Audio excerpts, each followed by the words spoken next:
Well, it came down to two people. And the only reason Dr. Ernst did not get the job is I needed someone who understood the sick and complicated politics of Cleveland. So we hired a local person in the end. But good afternoon. Allow me to begin by thanking the Clinton School, and especially Dean Rutherford, Associate Dean Hoffpower, and Dr. Williams and Dr. Ernst for providing me with one of the most enjoyable weeks of my life.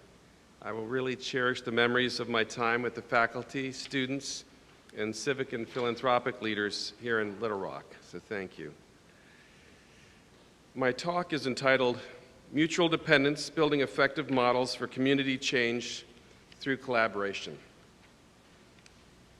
Before I begin, however, I'd like to share a little bit of my personal background, which Don touched on, simply because it'll give you an idea as to the experiences which have shaped my views on the roles and responsibilities of community foundations and their partners. As Don mentioned, I began my career as a U.S. diplomat with postings in Yokohama and then Osaka, Kobe, Japan, Washington, D.C., where I was on the North Korea desk, and San Francisco. During my years in Japan, I was fascinated by that nation's federally directed, as opposed to state-centered, education system, and amazed at the level of math and science that high school and college kids were mastering compared to what our children learn in the United States. I also saw Japan's federally directed economic planning and how it helped to create the nation's steel, shipbuilding, auto, and electronics industries. The Japanese government didn't merely rely on the private sector to create new industries and jobs. I left the Foreign Service to take a very senior job at Panasonic, the Japanese electronics giant, which was the 13th largest company in the world at that time with some $85 billion in annual sales. And during my 13 years there, where I headed up R&D and new business development and sales and marketing of a major sales company, I saw how a huge multinational organization, it was a company bigger than IBM at the time, how it tried to deal with the seismic shift from analog to digital products, from vacuum tubes to semiconductors. And I could amuse you for hours with funny and not so funny war stories about that transition. I was struck by how the entrenched systems that made the company successful for almost 100 years up to that time were now holding the company back. At Panasonic, I had the opportunity to travel with my boss all over the world, and I saw the rising competitiveness of other nations. In Silicon Valley, I witnessed the explosion of venture capital and high-tech startups.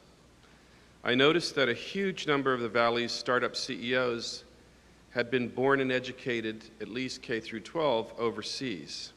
And I began to understand the impact of education in those formative K through 12 years, how it influences success in college and in the workplace, and how it links directly to the nation's global competitiveness.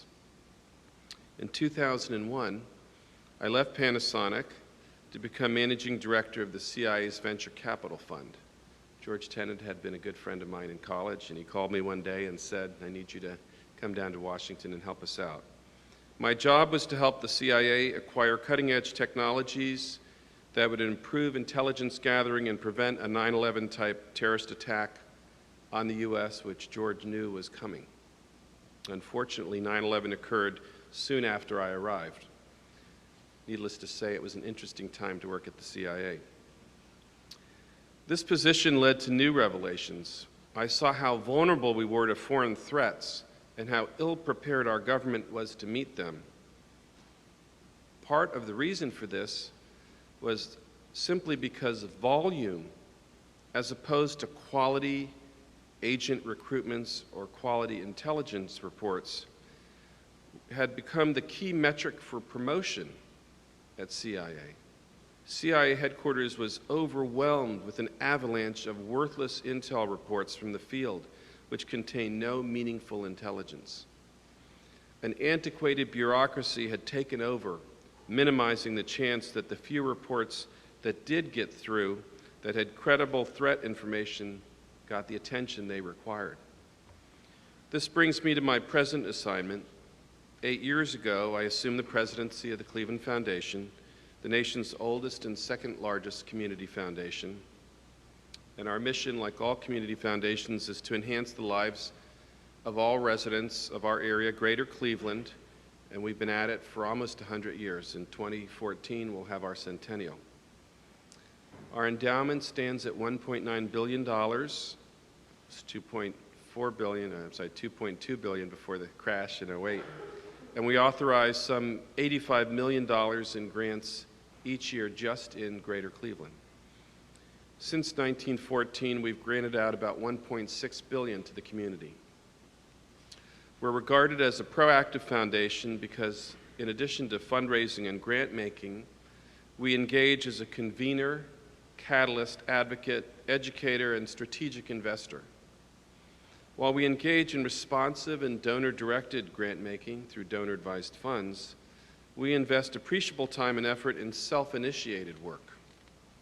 As we pursue this work, seeking to revitalize a moribund regional economy, improve devastated neighborhoods, provide our youth with development opportunities, maintain our world-class arts organizations, and reform our public schools, my mind draws parallels with those experiences from my earlier life that I've just outlined.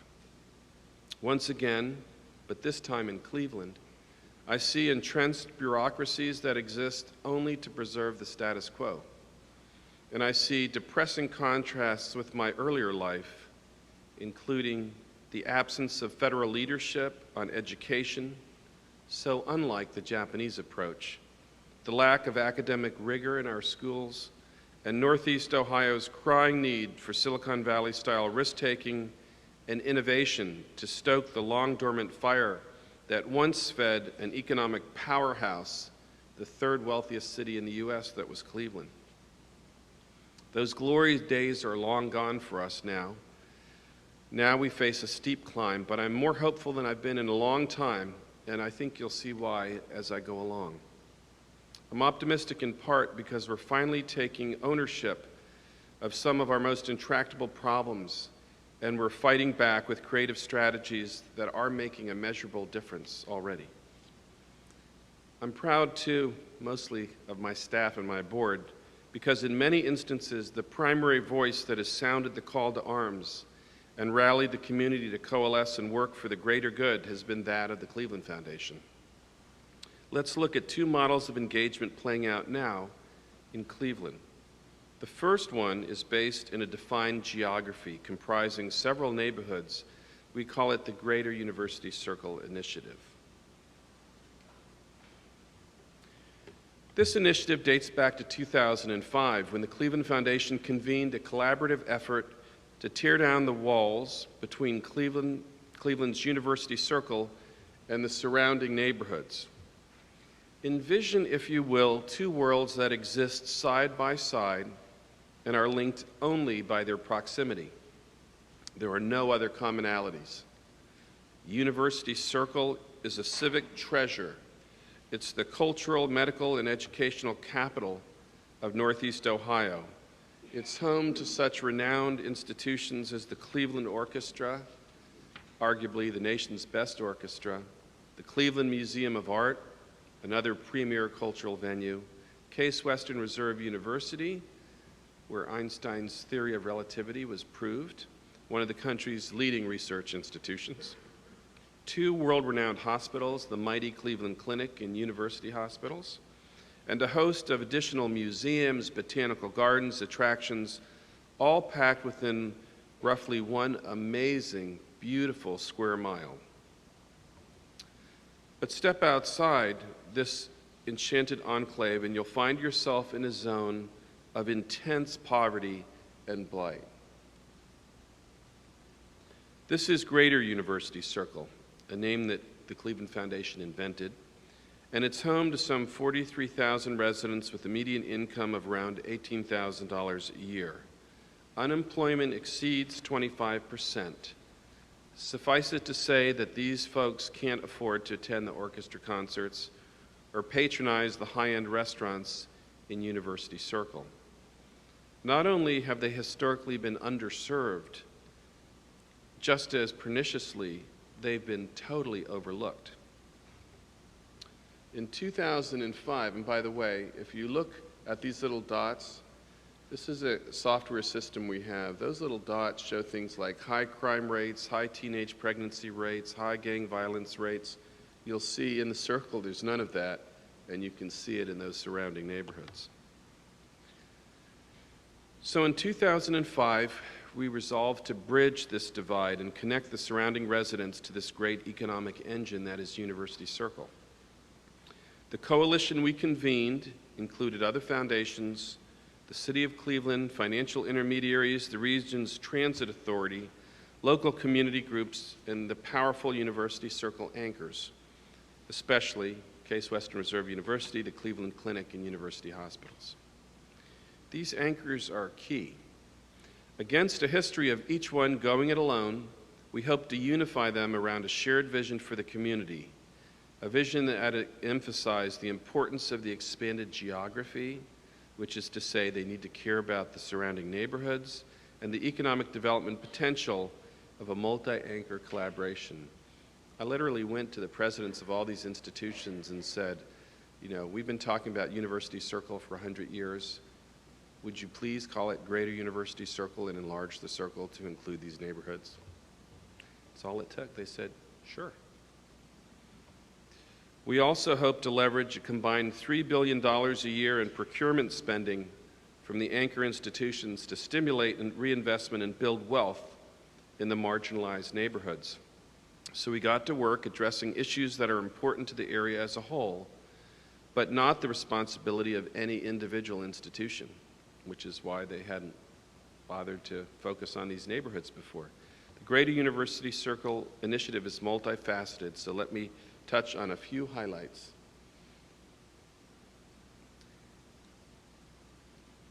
One of our priorities in the congested University Circle area is transit-oriented development, allowing people who don't live in University Circle to get to University Circle for the jobs. Accordingly, we're investing in a mixed-use retail district, which we named Uptown. It's a $150 million project. The first phase is well underway. If you go to Cleveland today, you'll see it nearing completion probably by April. This development aims to transform Euclid Avenue, the main artery through University Circle, into a vibrant main street fronting the university and university hospitals, and one which forms a bridge, not a wall, to the underserved neighborhoods. We envision a high-density urban environment teeming with life, bringing new residents and businesses to the city. Uptown should be a magnet drawing students to the university and talent to all the anchor institutions and neighborhood people to come and enjoy the circle. An initial $300,000 from the foundation secured more than $1 million from our public and private partners for an ambitious array of transportation improvements. Uptown also combines 114 residential units, about 56,000 square feet of retail and restaurants. We have 7 new international cool restaurants, as well as new or renovated art venues, including a stunning new building for the Museum of Contemporary Art Cleveland, slated to open in October.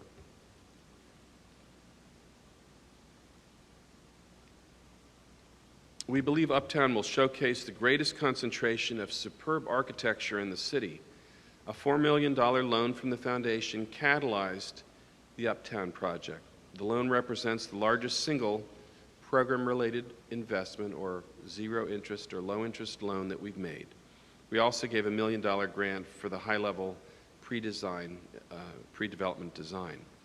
Our focus in the adjacent neighborhoods is economic inclusion and community engagement. There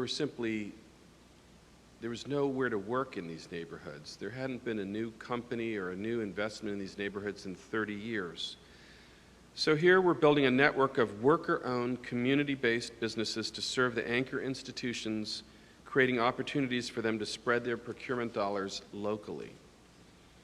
These businesses are patterned after the Madrigal cooperatives of Spain, which we found out about, and we brought the anchor institution heads to Spain with us to check this out. a success story and worker-owned enterprise that started 50 years ago and now employs 100,000 people in what was the poorest part of Spain, the Basque Country, now one of the wealthier parts of Spain. The Evergreen Companies are for-profit companies, but they offer their employees much more than a paycheck. The workers who work there receive no-cost health insurance, an ownership stake in the business, so the profits get divided among the workers who start at about $35,000 a year in salary, and a life-changing opportunity, especially for the many prisoner reentry employees who work there and could never have found a job anywhere else. In one of the businesses I'll talk about in a minute, the Green Laundry, 19 of the 21 employees came out of prison. Evergreen employees live in the hard-hit Greater University Circle neighborhoods and spend the money they earn there, furthering the goal of an equitable, inclusive economy across the region. To date, 3 companies have been launched. Evergreen Cooperative Laundry, a commercial laundry that will clean 10 to 20 million pounds of healthcare and nursing home linen a year when it's at full capacity. Ohio Cooperative Solar, which installs solar panels and weatherization and has already done huge installations on the roofs of the Cleveland Clinic, University Hospitals, and Case Western Reserve University. And Green City Growers, the nation's largest urban commercial greenhouse, which broke ground last November on 10 acres of brownfield, which the city gave us, and should open this summer. It's hydroponic growing, so it doesn't matter that it's on a brownfield. 5 million heads of lettuce will be grown above ground. And we've already sold 100% of the product to local grocery stores who've committed to buy everything we can produce. The Cleveland Foundation contributed $3 million of the $6 million raised for the Evergreen Cooperative Fund. To date, $5 million of that has been invested in the cooperatives, but the money has leveraged $24 million in additional capital. Each Evergreen cooperative is obligated to pay 10% of their profits back into the development fund to seed ever more co-ops and jobs. By the end of August, we'll have 80 worker owners, most of whom live in these neighborhoods, almost all, I think, to gain a second chance opportunity through these Evergreen companies. And we have 6 more companies on the drawing board that my staff's working hard on to vet right now. So let's watch the video to give you a little better feel for the Evergreen companies. If I can figure this out.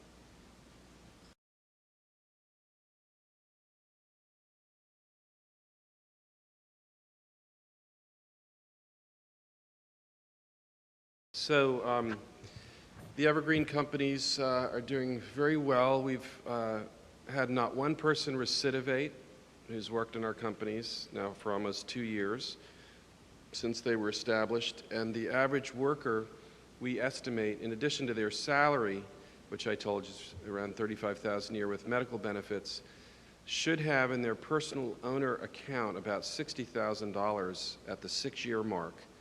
And in these neighborhoods, you can buy a house for $30,000 and have $30,000 with no mortgage left to, fix it up or do whatever you want to do. So ownership's a beautiful thing. So now I'll touch on a few other University Circle projects. There are so many that I'm just giving you a really thin slice today, but one is Greater Circle Living, a housing program that incentivizes employees of all the anchor institutions to live in the community where they work. So they can receive financial assistance, they can buy, rent, or rehab a house within this geography. So we basically went to the anchor institutions and said, let's start a fund so anyone who works at these 2 hospitals or Case in any capacity, whether it's food service or a doctor or nurse who wants to live in the surrounding neighborhoods and help improve it, or currently live in the surrounding neighborhoods and wants to fix up their house, can borrow money from this fund and pay it back with 0 interest. And so we had a lot of takers, and that fund got depleted very quickly. Another thing that we've started is called Newbridge. Let's see. So Newbridge, which the foundation started, is the Cleveland Center for Arts and Technology. It's both a workforce training and an education center modeled. You may have heard of Pittsburgh's Manchester Bidwell, Bill Strickland's organization, which has been around for 30 years and very successful. With Bill's help, we just replicated it in Cleveland. I went to a conference in Boston for the Council on Foundations. I heard Bill speak, and at the end of his speech, I went up and said, "We're your next site to replicate your work." And he said he never thought he'd hear from me again, but the following Monday, I was in Pittsburgh. Newbridge opened late in 2010 with a $6 million investment from a consortium of funders, including the foundation. We put $3 million of it in. From a cool and lovely high-tech building, which we rented a building and restored in a really beautiful way, Newbridge offers 2 learning tracks. We have an after-school arts-based program for teens who are at risk of dropping out of school. So we bring them in with really phenomenal teachers to teach them about ceramics, digital photography, sound mixing, etc., to get them excited about learning in a really safe environment. And we have a medical career training for people maybe who dropped out of school 5 or 10 years ago for unemployed, underemployed, or displaced adults. And so, the adult programs during the day when the kids are in school, and then they leave and the kids come, so we get maximum use of the building. The adult curriculum was designed in partnership with the city's leading medical institutions. Newbridge supplies them with a steady pipeline of trained candidates to fill high-demand positions such as phlebotomists, people who draw your blood, and pharmacy technicians. Starting pay and benefits for our Newbridge graduates averages about $32,000 a year, and last September we graduated our first class of 14 phlebotomists. The foundation acted as both a funder and a convener, brought together many parties who could deliver on this dream, and it helped that we could leverage these established relationships with the Greater University Circle Initiative institutions. There's another very complicated program that we started called the Health Tech Corridor, which, again, I don't have time to go into, but I just want to mention it's the main corridor connecting downtown with Greater University Circle. So we had, downtown is fairly nice, the Circle is nice, and then this blighted area of our main avenue, Euclid Avenue, in between. This 3-mile corridor grew from the University Circle Initiative, and it expands its reach. It aims to attract suppliers to the anchor institutions and retain health tech companies that need to expand into post-incubator space. This 1,600-acre swath is now, after just a few years, home to a vibrant concentration of assets, 60-plus biomedical companies, 40 non-medical tech companies, 7 business incubators, 4 world-class healthcare institutions, and 3 academic centers. In summary, the Greater University Circle Initiative represents a novel approach for us, concentrating so many resources of the Cleveland Foundation for maximum impact in one urban laboratory to gain critical mass for Cleveland's revitalization. Our efforts received a great boost in January of 2011 when a new partner entered the mix, bringing national funding and expertise and private capital. Living Cities, our relationship with Living Cities started in 2003. We're the only community foundation that's a member of Living Cities, which is an organization that's been around for 15, maybe 20 years, which unites 22 of the world's largest foundations and financial institutions, such as the Ford Foundation, Gates Foundation, MacArthur, Bank of America, Chase, etc. All these large institutions for 15, 20 years have been pooling money into a common pot to do low-income housing all over the country. They were in 26 cities. Late in 2010, they decided to narrow that to just 5 cities so they could really concentrate, and Cleveland was one of the cities that was selected for their integration. This meant that we got almost $15 million from them to expand the Greater University Circle Initiative. What we discovered is if you do cutting-edge work and you can make Cleveland a beta test site for new national models, national funders will come and help us take our work to scale. The next major initiative that I want to talk about is the Cleveland Foundation's public school reform strategy. This is something that's very near and dear to my heart, probably more important to me than anything that we've ever done, since I've been there at least, because I think the nation's fate hangs in the balance. Simply stated, and I've never been known for being overly diplomatic, Almost all of America's public school systems are a national disgrace.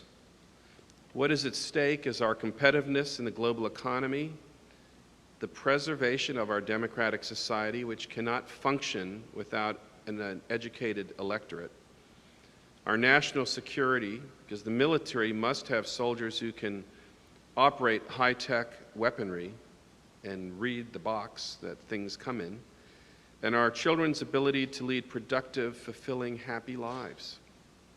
In the 1980s, the U.S. led the world in educational attainment, but we've rapidly lost ground to countries as diverse as Canada, Japan, Korea, and Belgium, not to mention dozens of others. In Cleveland, like many large U.S. cities, the facts are sobering, really frightening. Of every 100 Cleveland school kids, only 7 will ever graduate from college. Put another way, 93% of our kids will not earn a college degree. More than 2/3 of newly created jobs today require some level of post-secondary education, but in Cleveland, only an estimated 8% of our residents hold a bachelor's degree. Just 6% have an associate's degree. Thus, in a region grappling with chronically high unemployment, we also have 1,200 job openings just in the IT sector that companies can't fill. So it's not that we don't have jobs, just don't have people skilled enough to do the jobs. And all of the local CEOs tell me that these days you need a high school degree at least to work in a factory. The days of dropping out and going to work in the steel mills or a factory are gone with CAD/CAM machines. So companies can't fill these jobs, and when that happens, we know what comes next. Employers relocate where they can get skilled workers, places such as India, and soon, I'm sure, China. Not surprisingly, our school district's enrollment has shrunk as parents have voted with their feet and left the city for better options in the suburbs. In 1996, the Cleveland School District had 70,000 students. Today, it has 42,000 students. Meanwhile, the system's deficit has ballooned to $65 million this year, $100 million next. This is obviously unsustainable, as well as morally reprehensible, but fixing the system up till now has been impossible due to labor, union, and candidly racial politics. So we've maintained an outmoded system, an agrarian 1800s system that serves highly organized, entrenched interests, teachers' unions, bureaucrats, vendors, politicians, and others who benefit from a deeply fractured system. Let me add that I have a strong bias in favor of good teachers. I'm not, as the head of the American Federation of Teachers has labeled me a teacher hater. My mother and sister are teachers, and I have been a teacher myself. I think teaching is the most noble profession in the world. But it is a travesty when outdated work rules dictate that a young advanced placement physics teacher, beloved by her students, must be laid off to cut costs when a 20-year poor-performing gym teacher gets to keep his job. And that happens every day of the week in Cleveland. And so we squander our most precious resource, human capital. How many high school dropouts hanging out on the streets or wasting away in our prisons could have been neurosurgeons, research scientists, or engineers if only they had been to a great school? 6 years ago, the Cleveland Foundation joined with the Private Gun Foundation, the Cleveland Schools, the Teachers Union, kicking and screaming all the way, and other community partners to transform the Cleveland Metropolitan School District into a center of excellence by developing a new system alongside the old system. We wanted to create pockets of excellence and then take the excellence to scale. Candidly, in part, we wanted to create pockets of excellence so that we could say to all the teachers who were saying, you can't expect me to teach these kids to learn. They come from really poor families. Most of them don't have fathers, and the conditions are so terrible. It's not my teaching. We wanted to show them what could happen when these kids were in good schools. To date, we've invested in the development of 20 innovative schools, offering a broad range of choices to children and their families.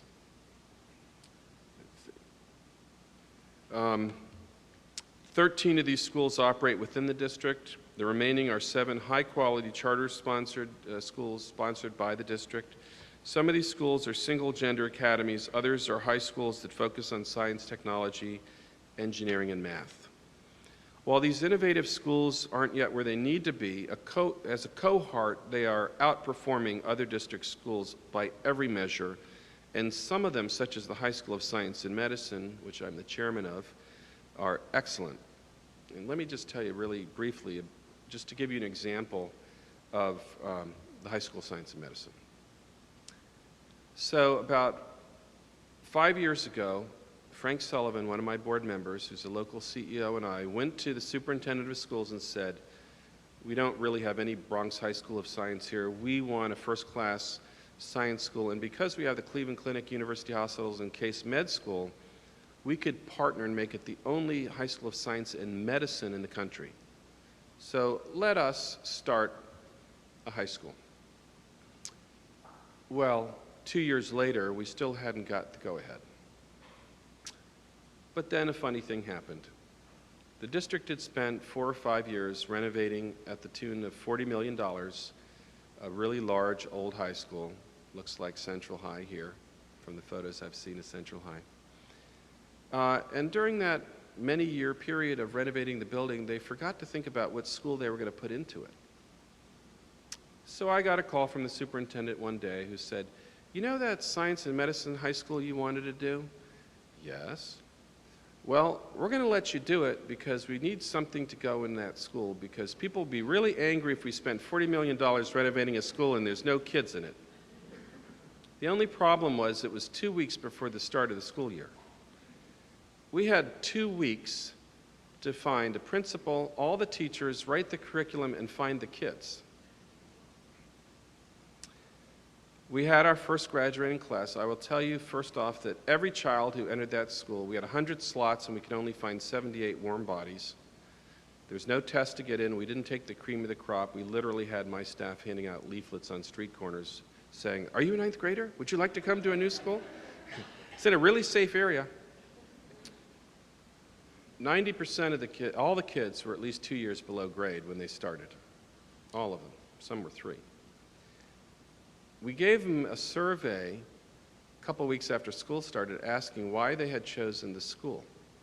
And it had answers like, you could check, I want to be a doctor, I want to be a nurse, I want to be a medical researcher, I want to be in the business of medicine like a pharmaceutical salesperson, and other. And 90% of the children checked other. We thought, what is up with that? So we asked the principal's secretary to call the kids in one by one and say, you checked other, what is other? And do you know what their answer was? They all said the same thing. I thought there was less of a chance that I would be killed during my high school experience at this school than if I stayed at John F. Kennedy. Wait. We had our first graduating class. 100% graduated, 100% went to college.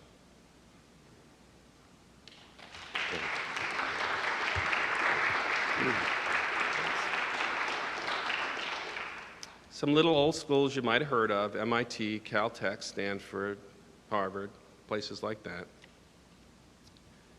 So that's our portfolio of schools strategy. I think these schools are proving the concept that if you put disadvantaged urban kids in a school with a great principal, exceptional teachers, supportive community partners, a rigorous curriculum, that the kids will respond. There is nothing wrong with the kids, even if they don't have fathers and don't have winter coats. And they will become the next generation of neurosurgeons, scientists, and engineers. I asked the valedictorian, who was at Princeton, what did you think you were going to do when you came to this school as a 9th grader? And what do you think you're going to do now? And she said, well, my plans really haven't changed too much.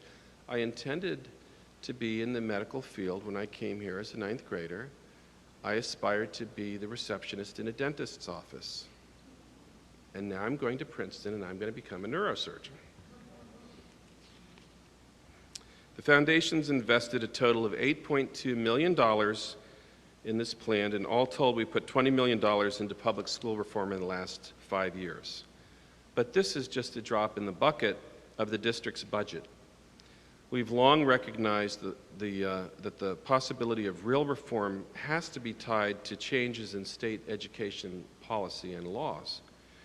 That's why we've been lobbying like hell for the past many years to change state laws, especially as regards teacher evaluation, school funding, and the elimination of teacher tenure and seniority.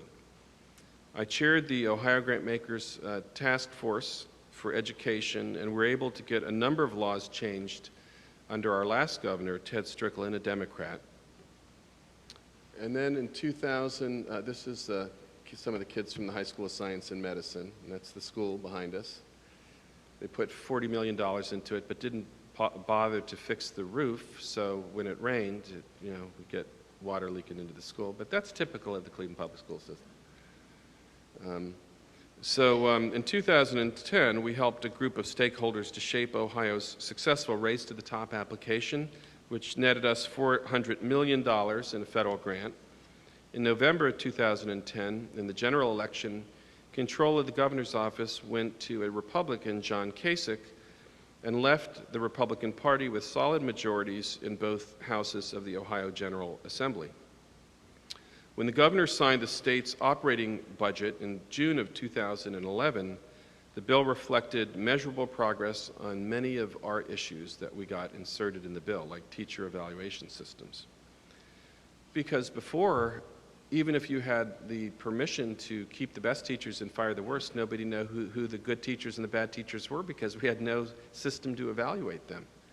In Cleveland Public Schools, by law, a principal is only allowed to observe his or her teachers twice a year with 30 days written notice. Okay? Where did these laws come from? Teachers Union funded every single member of the Ohio House and Senate, Democrat and Republican, both sides of the State House. Just to illustrate the connection between policy and practice, in the wake of this bill, Teach for America, which had been banned in our state, will come to Ohio. Funded in part with a $750,000 grant from the Cleveland Foundation. This highly regarded program will place non-traditional teachers in both public and charter schools in high-poverty Cleveland neighborhoods, and the first teachers will arrive in June. Advances like these occurred in part because our coalition was flexible, often retooling its strategies to align with a changing political context. Have we obtained everything we sought since 2005? No. But we've established philanthropy as a respected change agent and reform advocate, and we're not done yet. In the last 6 years, the number of students in our high-performing portfolio schools, both in the district and in these charters, has nearly tripled. Looking ahead, we intend to scale up again, tripling the number of kids exposed to these stimulating new schools. That's part of a new initiative introduced just this Monday while I was here, as Cleveland took another hopeful step towards real school reform when our mayor announced, the most aggressive school reform plan in the nation, with, of course, a huge amount of financial and intellectual support from my staff and the staff of our Chamber of Commerce and the Gun Foundation. In Mayor Jackson, Cleveland has one of the nation's most gutsy, ardent, pro-education mayors. The district is the only one in Ohio that's under mayoral control, because it was so bad 20 years ago, the state seized it and gave it to the mayor. In addition to seeking a levy or tax increase, the mayor's sweeping plan aims to eliminate union rules regarding seniority and lockstep pay increases. One of the problems we have is teachers get automatic pay increases no matter whether they're good or bad, and it sucks up so much money. The average teacher in Cleveland Public Schools makes $100,000. And you could get 2 or 3 excellent new Teach for America teachers with STEM, teaching ability for that money, but because of the seniority system and the step increases, we have a financial crisis. So we are going to eliminate union roles regarding seniority and pay increases, making it easier to fire poor-performing teachers and reward good teachers with merit increases. Gives us more flexibility in school hours and schedules, which will mean longer school days and years. High School of Science and Medicine, the kids are there like 9 to 5, and they get 2 weeks off in the summer, not 3 months, because none of them need to bring in the harvest like they did in 1860. We're going to forge a closer partnership with the excellent charter schools while simplifying the process of closing poor-performing schools. We're going to close the bottom 10 to 15% of low-performing schools every year in Cleveland Public School System until there aren't any low-performing schools. Every year we're going to close 10 or 15% of our schools. The Cleveland Foundation strongly supports the plan, obviously, since we basically authored it. And I was proud to join the mayor and others in presenting it to our governor the other day. Governor Kasich, who agreed to make this his #1 legislative priority this year, which was very gratifying to us. And so who says that, an African-American, Democrat mayor can't work closely together with a Republican Tea Party governor to make good things happen for our kids? Many of the provisions will require changes in state law, which will apply only to Cleveland schools, because the way the law is going to be written, it's that any school district with mayoral control can do this, which is how we got it in there. But we hope, of course, that with our advocacy work, these changes will then be adopted by every other district in the state. All they have to do is have their county councils or city councils vote to make them a mayoral-controlled district, and if the law is in place, they can then have all these same rights to get rid of seniority and tenure that we will have. I don't think I'm dramatizing the situation in saying that our kids' future, their very lives, depend on whether our community has the guts to seize this moment. We have to get this bill passed. And we know that the National Teachers Union will pour national money into Cleveland and Ohio to defeat this bill, just as they pumped $1 million to defeat Mayor Fenty so they could get rid of Michelle Rhee in Washington, D.C., the superintendent there. So, in conclusion, if you were to ask me what I've learned from these two exercises, the Greater University Circle Initiative and public school reform that I've just outlined, I'd say I've come to appreciate the psychological impact of these bold initiatives. What do I mean? Until the Cleveland Foundation and its partners stepped into the breach 6 years ago, the community regarded the plight of the Cleveland Public Schools as the school board and the mayor's problem. Oh, our leaders often bemoaned our city's abysmal educational system, but that was just an abstraction. Now we're galvanized for action and we have a sense of urgency. I think that view has gained currency in regard to our neighborhood work as well. Allowing our core city to rot while we flee to the exurbs will only delay our day of reckoning. Meanwhile, all across America, community foundations are experimenting, innovating, and implementing data-driven initiatives worthy of replication. Cleveland Foundation has lots of company among its peer community foundations. It behooves us to tell our story, disseminate the lessons we've learned, both our mistakes and what we did right, and remember that partners for change exist not only locally, but at the state and the national levels as well. So in closing, let me say that while, like most Americans, I'm frustrated, even disgusted by the hyper-partisanship in Washington, I am heartened by the fact that states and cities, and even rural communities, can achieve really significant progress through strategic collaborations. Finding a way to link these regional successes to each other across the nation may be the key to our nation's future, especially given that we have such a dysfunctional federal government. So thank you for listening. I'm sorry if it was overly long. I'd be delighted to have a conversation or answer any questions or hear any comments. Great.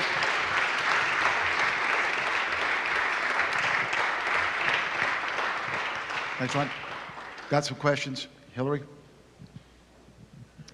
Hi, my name is Hillary. I'm a second-year student. Thank you so much for being here. This is so exciting, especially the educational reform plans you have in place. My question is actually about the arts. Two questions. One is about the program that you mentioned for at-risk youth and the five, I believe, areas that these students had access to. What are the results that you've seen from that program? And the second is, have you collaborated in any way with the arts programs that are in the inner circle and the communities in the outer circle of the university circle in terms of access to the arts for the citizens? Thank you. Yes. Well, I could talk for the next hour and a half about arts, but in terms of Newbridge, our program for after-school at-risk youth, right now, because it's so new, I don't have firm data, but what I can tell you is that what we're hearing from the parents and from the teachers of the kids who are in this program is, gee, this kid was like the most difficult kid in my class and he's an angel now. And mothers are saying, what have you done to my kid? He is a different kid. You know, because he's coming home with his digital camera and he's really into digital photography and he's bringing home the pot that he made. We have a phenomenal Japanese artist who, you know, Potter, who's a phenomenal teacher, and it's got these kids so excited. You can't believe the things they're producing are just gorgeous. The talent that these kids have is amazing. So we think that's going to be a really successful program. In terms of the arts, we've tried to do 2 or 3 other things related to University Circle. One is we gave a lot of money to the giant arts institutions to bring their programs into the neighborhoods. So, you know, we fund for kids, poor kids, to go for free to the Cleveland Orchestra. And the orchestra has been going into the giant high schools to play there. Probably not the full orchestra, which is 110, but, you know, 40 or 50 of them. And so we've worked really, really hard to get the large arts institutions to really reach out to this thing. I'll tell you the story, if you don't mind, of how this all happened, which is all my wife's fault. My wife met a teacher of the High School for the Arts at a party. And this is actually not just the story of some of our work in the arts. This is a story of how the University Circle Initiative became the Greater University Circle Initiative. So my wife was at a party. She met a teacher at the High School for the Arts. The teacher mentioned that they didn't have anyone teaching painting or drawing, that they were teaching music and other things, but how can you have a school for the arts with no drawing or painting teacher? So my wife volunteered to do this for free.